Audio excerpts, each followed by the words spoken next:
तो नमस्कार दोस्तों, स्वागत है मगन ट्यूटोरियल्स में। उम्मीद करता हूं सब लोग स्वस्थ होंगे, व्यस्त होंगे, ज़बरदस्त होंगे।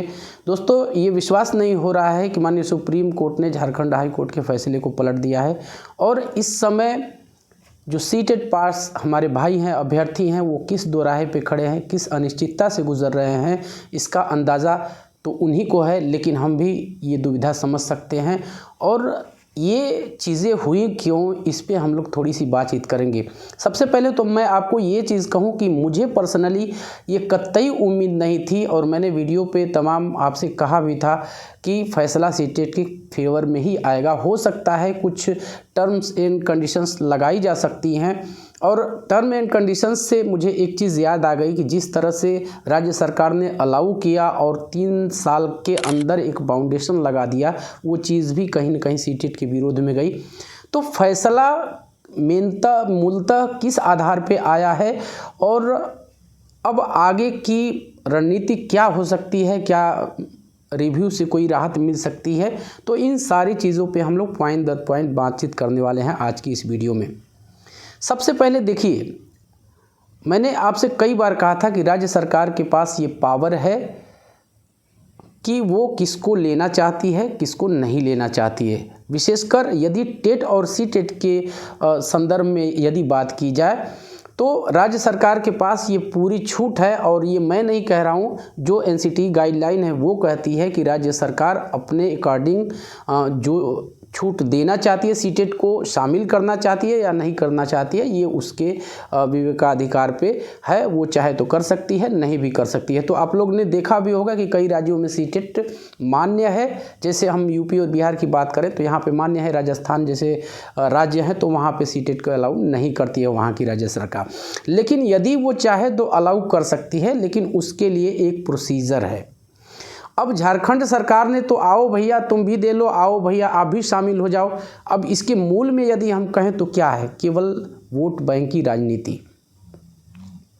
उन्होंने सीटेट ने जब प्रेयर लगाई, उन्होंने हाई कोर्ट में अपील किया तो उन्होंने सीधे कह दिया कि ठीक है भैया आओ आप भी दे लो और हम बस ये आपको टर्म्स एंड कंडीशन लगा देते हैं कि आप 3 साल में जेटेट पास होकर आ जाइए। ये चीज़ सीटेट के विरोध में चली गई क्योंकि मिनिमम क्वालिफिकेशन क्राइटेरिया में राज्य सरकार शिथिल तो उसको कर सकती है, लेकिन उसका एक प्रोसीजर होता है। ठीक जो बीएड की गलती हुई थी, आप लोगों ने बीएड बीएसटीसी या बीएड बीटीसी का केस देखा होगा, जो गलती वहाँ पे हुई थी ठीक वही गलती झारखंड सरकार के मामले में भी उभर के आ गई। यदि आप लोगों ने जजमेंट को डीपली पढ़ा होगा तो ये चीज़ आप लोग जानते भी होंगे। छूट तो दे सकती है लेकिन उसके लिए एक प्रोसीजर है, एक्सपर्ट कमेटी बनती है, पहले राज्य सरकार को अप्लाई करती है, केंद्र सरकार को अप्लाई करेगी वो, फिर इसके बाद वो एक्सपर्ट बॉडी बैठाएगी, उस पर वो एक्सपर्ट बॉडी के आधार पे ही एनसीटी कोई इस तरह का निर्णय ले सकती है और केंद्र सरकार उनको अलाउ कर सकती है राज्य सरकार को कि आप योग्यता को शिथिल कर दीजिए। अब उसमें बहुत सारी चीज़ें हैं, इंस्टीट्यूशन का ना होना, अभ्यर्थियों का कम होना, तमाम चीज़ें हैं और ये सारे नॉर्म और रूल रेगुलेशंस देखने पड़ते हैं और इसीलिए एक्सपर्ट कमेटी गठित की जाती है। दूसरी बात, अपनी नाकामी को छुपाने के लिए, अपनी गलतियों को छुपाने के लिए हम ये कह सकते हैं कि राज्य सरकार ने सीटेट अभ्यर्थियों के जीवन के साथ खिलवाड़ कर दिया, उन्हीं को कुर्बान कर दिया। सीटेट की ज़रूरत ही क्यों पड़ती यदि राज्य टेट समय समय पे आयोजित होता। मैंने पिछली वीडियोज़ में आप लोगों को बताया भी था कि 16 के बाद वहाँ पे जेटेट हुआ ही नहीं और कोर्ट में जाके एक तरफ सरकार ये कहती है, जहाँ एक तरफ ये कहती है कि हमारे पास लाखों जेटेट पास अभ्यर्थी हैं, दूसरी तरफ ये भी वो कहती है कि आप 3 साल के अंदर जेटेट क्वालिफाई आपको करना पड़ेगा, इस शर्त के साथ ही आप इसमें पार्टिसिपेट कर सकते हैं। ये दोनों बातें परस्पर विरोधाभासी, बिल्कुल विरोधाभासी हैं और ये चीज़ सीटेट के अपोज में चली गई।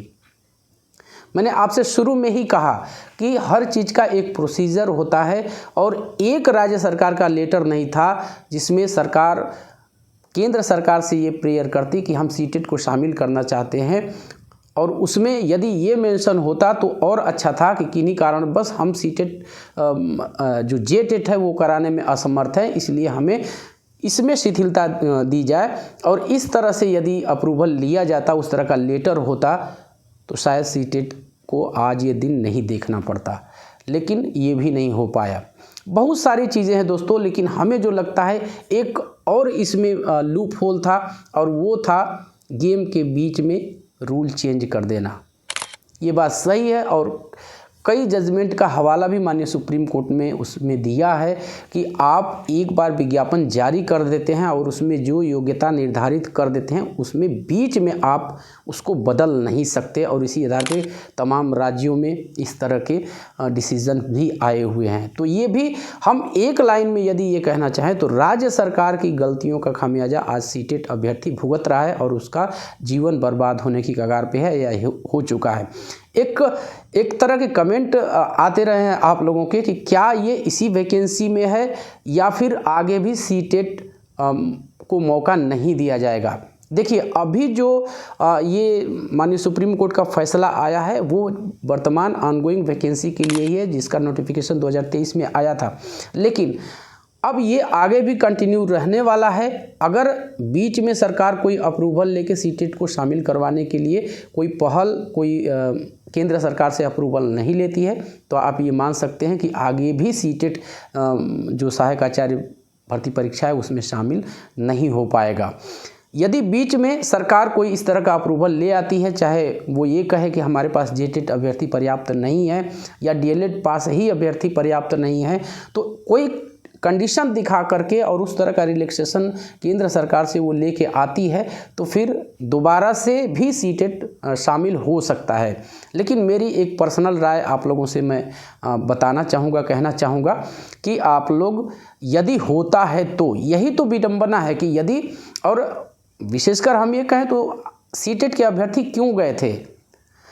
सीटेट के अभ्यर्थी अदालत में इसीलिए गए कि उन्होंने ये डिमांड किया कि भाई आप राज्य टेट करवा लीजिए, जेटेट करवा लीजिए, हम देने के लिए तैयार हैं। जब हम सीटेट क्वालिफाई कर सकते हैं तो उसको भी कर सकते हैं। लेकिन बड़ा ही हम कहें कि एक तरह से चतुराई से या यूं कहें कि सफाई से राज्य सरकार ने ये कह दिया कि हमारे पास पर्याप्त जेटेट अभ्यर्थी हैं, और जो हम जेटेट नहीं करवा पाए उसका कारण कोविड है। तो आप कोविड वाला मामला आप क्या ही कहिएगा। आप वही मैंने कहा कि राज्य सरकार ने अपनी नाकामियों को छुपाने के लिए सीटेट को कुर्बान कर दिया। अभी क्या हो सकता है इसमें, क्या कुछ क्या उम्मीद है कि अभी भी सीटेट वापसी कर सकता है?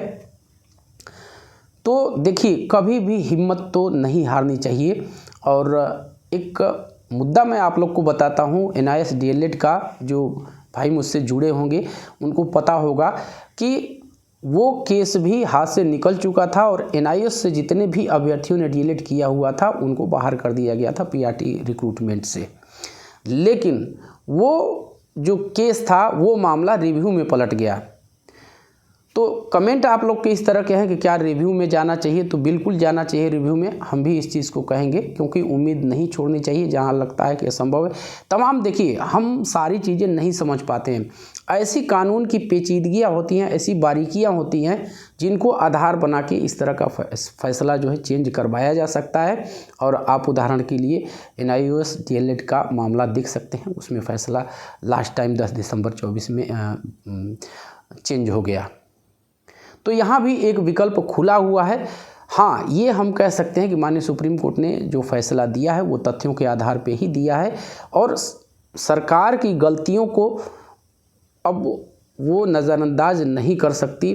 इसी वजह से हाई कोर्ट के फैसले को माननीय सुप्रीम कोर्ट ने पलट दिया, और अब एक रिव्यू का ऑप्शन बचा हुआ है। यदि रिव्यू की तैयारी की जाती है और कोई अच्छा एडवोकेट वहां पहुंचता है तो सब कुछ भी संभव है। जैसा कि मैंने आपसे कहा कि कानून की तमाम बारीकियां होती हैं, पेचीदगियां होती हैं।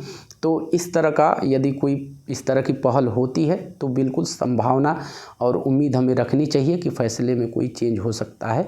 वरना जो सीटेट अभ्यर्थी हैं उनका एक बड़ा नुकसान हो चुका है। और मैंने पहले भी कहा, आपसे अभी कह रहा हूं कि यदि आप अफोर्ड कर सकते हैं, समय है, तो आप जेटेट भी कर लीजिए, यही ज़्यादा बेटर रहेगा, क्योंकि कब क्या सरकार की नीतियाँ किस करवट बैठेंगी कोई भरोसा नहीं होता है। तो बस दोस्तों यही था आज की इस वीडियो में। उम्मीद करते हैं कि आपको ये वीडियो पसंद आई होगी। और चलते चलते वही रिक्वेस्ट दोस्तों, कृपया इस चैनल को लाइक शेयर और सब्सक्राइब ज़रूर कीजिए दोस्तों। जब आप ऐसा करते हैं तो हमें मोटिवेशन ज़रूर मिलता है। मिलते हैं अगली वीडियो में, तब तक के लिए नमस्कार।